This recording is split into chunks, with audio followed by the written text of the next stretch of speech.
মাঝে মাঝে মনে হয় জীবন একটা অদ্ভুত গল্প, যেখানে আমরা সবাই কোনো না কোনো চরিত্র, কিন্তু স্ক্রিপ্টটা কেউ আগে থেকে জানি না।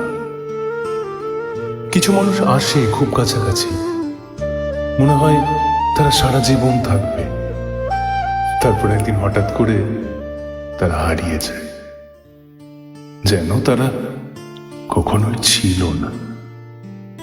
আর তখন আমরা দাঁড়িয়ে থাকি একা, বুকে হাজারটা প্রশ্ন নিয়ে। আমি কি ভুল করেছিলাম, নাকি সময়টাই ভুল ছিল? কিন্তু একটা সময় পরে বুঝতে পারি, জীবনের সবচেয়ে বড় শিক্ষা হয়তো মানুষ হারানোর মধ্যেই লুকিয়ে থাকে। কারণ তখনই তো আমরা নিজের ভেতরটা দেখতে শিখি, নিজের শক্তিটা খুঁজে পাই। হয়তো সব গল্পের শেষ সুখের হয় না, কিন্তু প্রতিটা গল্পই আমাদের একটু একটু করে বদলে দেয়।